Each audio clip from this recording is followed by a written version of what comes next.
Canada's North is iconic, a part of our shared Canadian identity and pride. Northerners have long been recognized as resourceful and resilient, able to thrive in the harshest and most remote parts of our country. But Northerners are facing a challenge like none before, and it is threatening the very foundations of their homes, their communities, and their way of life. The Northwest Territories has a population of just under 45,000 people spread across 1.2 million square kilometers. The Territories' 33 communities range from traditional Indigenous communities of less than 100 people to the capital Yellowknife, a multicultural urban center of 20,000. In the southern NWT, communities sit on discontinuous permafrost and are surrounded by dense forests. In the north, buildings and roads rely on year-long permafrost, and the tundra stretches out to the Arctic Ocean. Half of NWT communities do not have all-weather access to the highway system. Some rely on ice roads for a portion of the year, and others are only accessible by boat or air. Here, isolation is real. Knowledge of the land is essential to survival and has been passed down through generations. But now the land is changing. Quickly. NWT communities are on the front line of climate change adaptation and face a multiplicity of climate change impacts.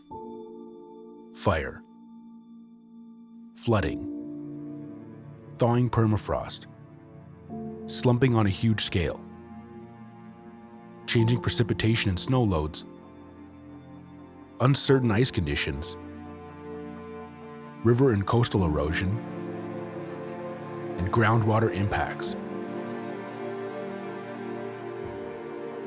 This is making the land more dangerous to travel, and access to food less certain. It is putting roads, bridges, and other community infrastructure at risk of damage and even failure. Jean Marie River is a traditional Dehcho community of 89 people. It is situated on the flats where the Jean Marie and Mackenzie rivers meet. Right now with the permafrost, we're really worried about where our community is at. Because some communities may be in a high bank, and what happens if that permafrost happens? Does that mean the whole community is going to slide into the river? The hamlet of Toledo is a mountain dene community of 530 people, located where the Great Bear River empties into the Mackenzie River.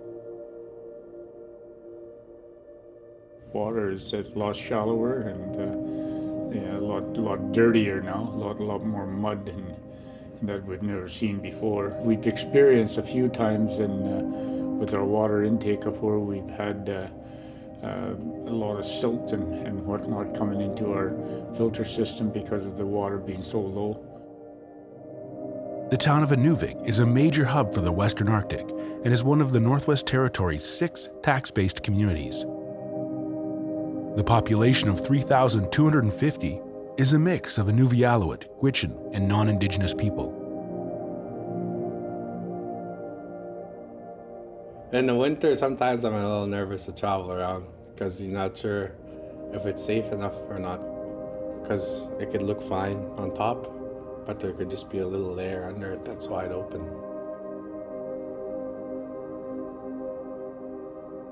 Wati is a Clicho community of about 500 people on the shore of Lac La Martre. We noticed that as there's no more caribou in our region, it's really hard on family. This couple of weeks ago, my grandson said to me, "Papa, I want dry meat." It really bothered me because I love my grandkid. He asked me for dry meat, and there's no caribou. What are you going to do? Kakiza is a small traditional Dehcho community of 41 people on the shores of Kakiza Lake, just beside the source of the Kakiza River.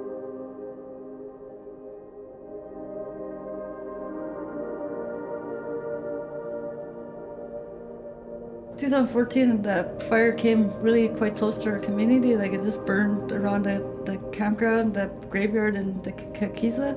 So, and we got evacuated for like about a week. So we were like, our community almost burned down.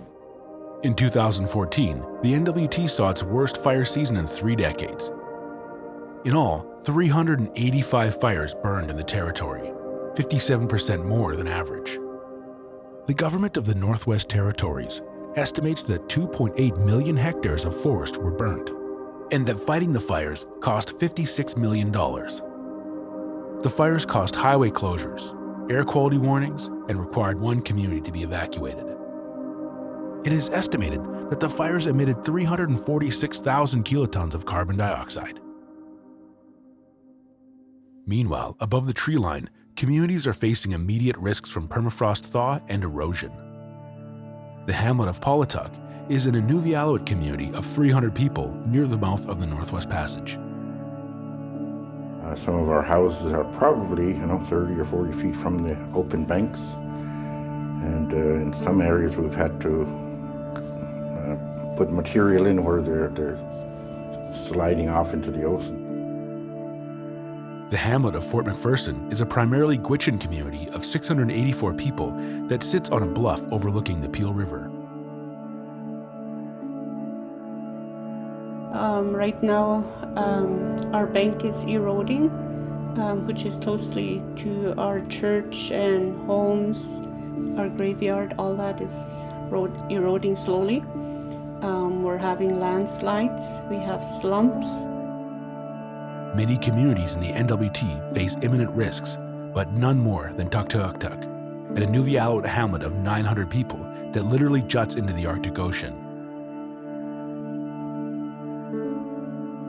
The community is threatened by an eroding shoreline. To make matters worse, a decrease in land-fast ice is making the community even more vulnerable to storms. I've certainly heard numbers in the order of 200 million for Tuk.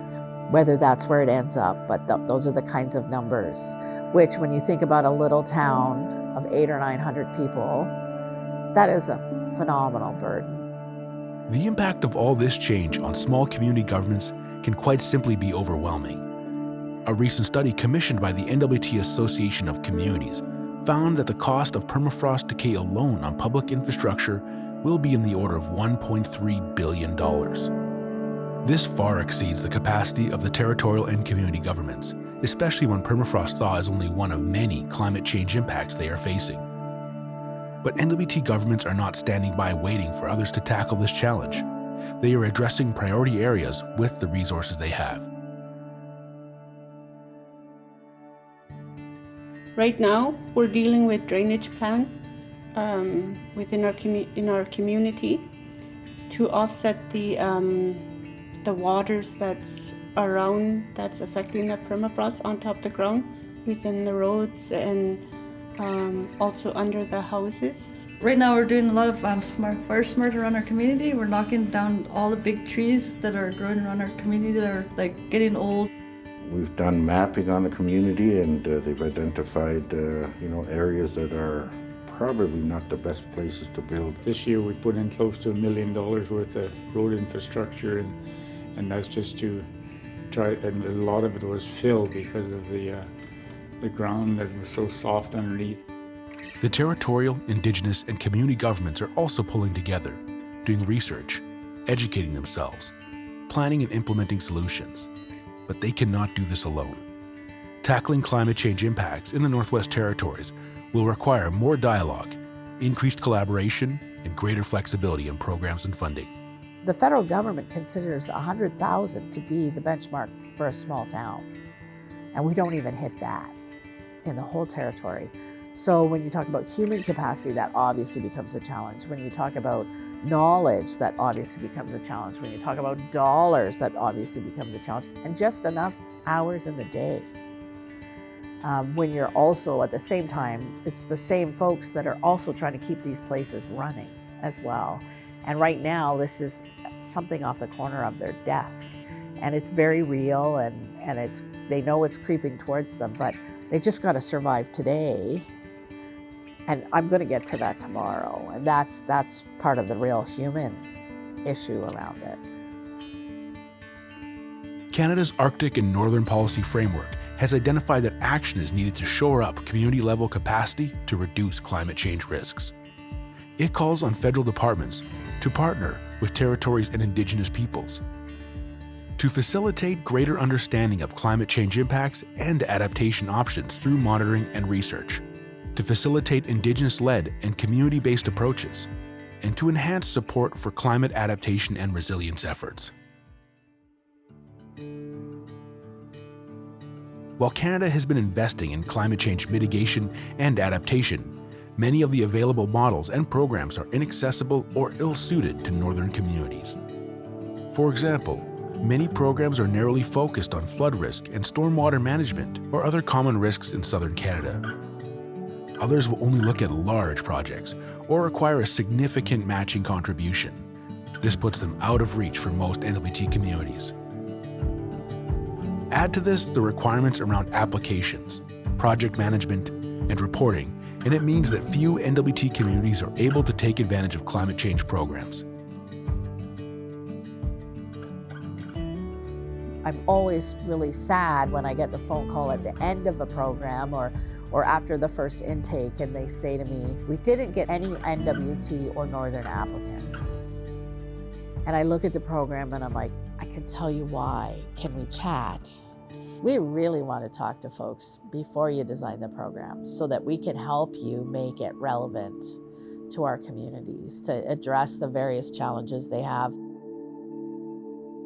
By engaging with NWT communities and governments when designing programs, and by collaborating with them on targeted gap-closing initiatives designed for the North, it is possible to meet the goals outlined in Canada's Arctic and Northern Policy Framework.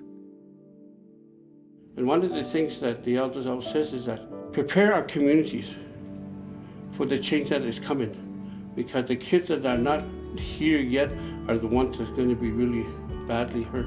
So if we get everybody together and work together and see how we could prepare the communities in the region and the whole Northwest Territories, and I think we're good.